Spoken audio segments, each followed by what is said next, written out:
हिमाचल प्रदेश विधानसभा के मानसून सत्र का आज 7वां दिन है और आज का ये सत्र बेहद हंगामेदार रहने के पूरे आसार बने हुए हैं। 6 दिनों की बात की जाए तो 6 के 6 दिन ये जो सत्र रहा है बेहद ही हंगामेदार रहा। बता दें कि इस बार देखा गया किस तरीके से विपक्ष द्वारा वॉकआउट किया गया, यहाँ तक कि विधानसभा के अध्यक्ष पर भी उनको भी आड़े हाथों लेता हुआ विपक्ष जो है वो नजर आया। हालांकि बता दें कि बीते दिन की सदन की कार्यवाही में जहां पर नेता विपक्ष जयराम ठाकुर द्वारा कहीं ना कहीं इस पर भी जो बात है विपक्ष की ओर से वो भी स्पष्ट कर दी गई थी कि उनकी आपसी कोई भी झगड़ा उनका स्पीकर के साथ नहीं है। तो वहीं आपको बता दें कि आज जो है वो लगातार बीते कई दिनों की अगर बात की जाए तो आज जो अयोग्य विधायक जो ठहरा दिए गए थे उनका वेतन और पेंशन है उस पर भी कैंची चल सकती है। इसको लेकर भी लगातार संशय जो है वो बना हुआ है। तो हमारे साथ खास बातचीत करने के लिए इस वक्त जुड़ चुके हैं धर्मशाला से भाजपा विधायक सुधीर शर्मा जी। तो सबसे पहले आपका बहुत बहुत स्वागत है द समन न्यूज़ पे।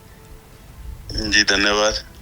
जी, सबसे पहले मेरा आपसे यही प्रश्न है कि आज विधानसभा के मानसून सत्र का 7वां दिन है, लेकिन अगर बात की जाए 6 दिनों की तो मैं आपसे यही सवाल करती हूँ कि 6 दिनों में किस तरीके का रवैया, क्योंकि जो स्पीकर है और जो विपक्ष उनके बीच काफ़ी देखने को मिला, जो कितनी तनातनी का माहौल था, कितना जो समय है आपको विपक्ष को जो स्पीकर है उनकी ओर से दिया गया है, क्योंकि यही सवाल लगातार विपक्ष ने उठाया है बीते 1-2 दिन में।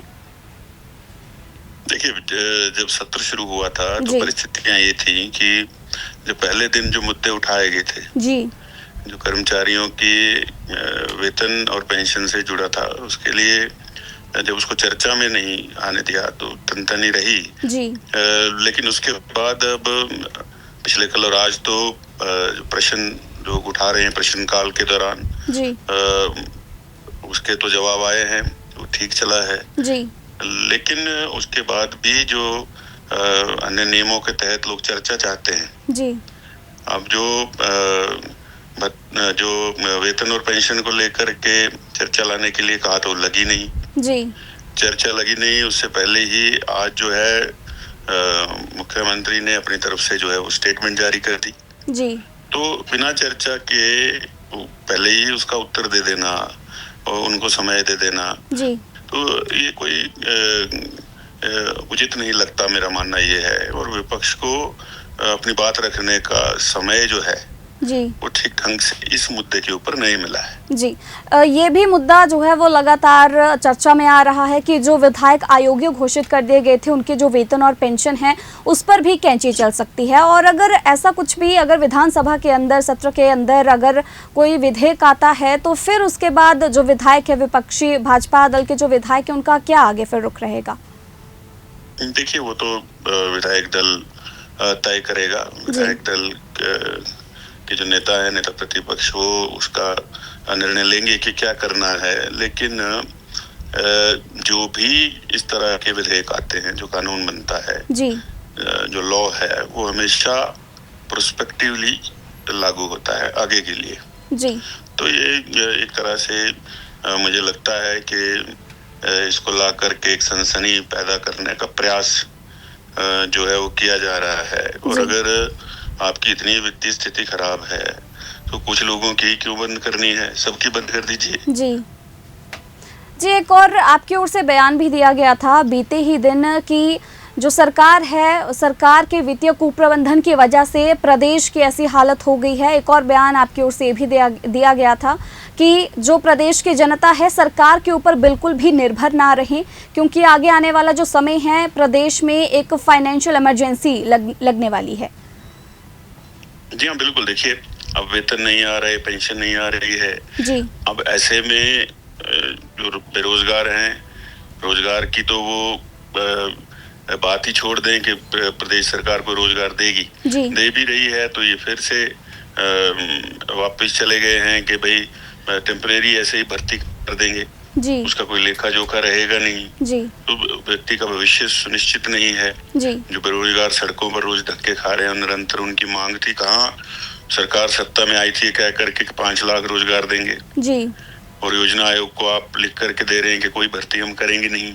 जी। तो ऐसे में जो सारी चीजें हैं, जहाँ 1500 रुपए देने की बात थी, जी उस बात को जो योजना आयोग को रिपोर्ट गई उसमें उसका जिक्र तक नहीं किया गया है। जी और अब वो शुरू हुए थे कि सबको देंगे, सभी महिलाओं को देंगे। अब चले गए हैं कि जो है वो ग्राम सभा पंचायत में उसका निर्णय करेगी किसको मिलना चाहिए किसको नहीं मिलना चाहिए। जी तो ये मिलना कुछ नहीं है। तो इसी तरह से ये कुप्रबंधन है कि कह कुछ देते हैं, उसके लिए पैसा है नहीं है, वित्तीय स्थिति क्या है, उसका जो है वो प्रावधान कोई नहीं है। तो उस वजह से ऐसी स्थिति प्रदेश में पैदा हो गई है कि ऐसा लगता है मानो कि फाइनेंशियल इमरजेंसी आने वाली है।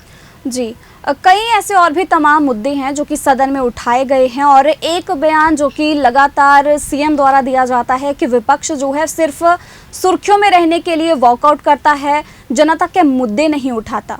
और इसी को लेकर बीते दिन भी देखा गया था कि ये भी बयान दिया गया था कि जो विपक्ष है वो इतनी बार तो कोई दुल्हन भी नहीं रूठती जितनी बार विपक्ष रूठ जाता है। तो क्या लगता है कि किस तरीके के बयान जो हैं इस बार देखने को मिल रहे हैं, और ऐसे बयान क्योंकि पहले कभी नहीं सदन के भीतर देखने को नहीं मिलते थे, फिर चाहे वो विधायक हो या फिर वो मंत्री हो।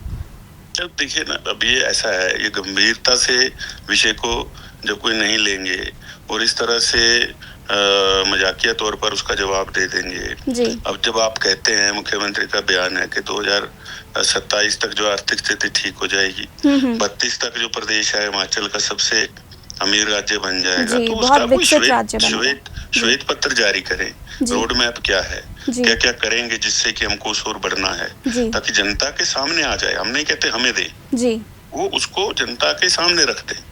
जी तो ये इस तरह से जब चीजों को छुपाया जाए, जनता के सामने नहीं आने दिया जाए, तो विपक्ष को तो अपनी बात अंदर जब नहीं रख पाता तो विपक्ष का अधिकार है, वॉकआउट करते हैं और बाहर आकर के मीडिया के सामने रखते हैं, जनता के सामने रखते हैं, ताकि लोग जागरूक हों, उनको पता चले कि अंदर स्थिति क्या है। जी जी धन्यवाद आपका बहुत बहुत हमारे साथ जुड़ने के लिए, हमारे साथ बात करने के लिए। धन्यवाद आपका। जी तो ये थे हमारे साथ धर्मशाला से भाजपा विधायक सुधीर शर्मा, जिनसे हमने खास बातचीत की। देखिए आज 7वां दिन है विधानसभा के मॉनसून सत्र का और 6 दिनों की बात की जाए बेहद हंगामेदार ये 6 दिन रहे। काफ़ी ऐसे तमाम मामले हैं, फिर चाहे वो विधायकों के हो या फिर जनता के हों, और आज हमने खास बात की है सुधीर शर्मा से और क्या कुछ उन्होंने इस दौरान कहा है। और आगे भी जो ऐसी पल पल के अपडेट्स हैं सत्र को लेकर आपके साथ साझा कर दी जाएंगी। तब तक के लिए देखते रहिए द समर न्यूज़ हिमाचल।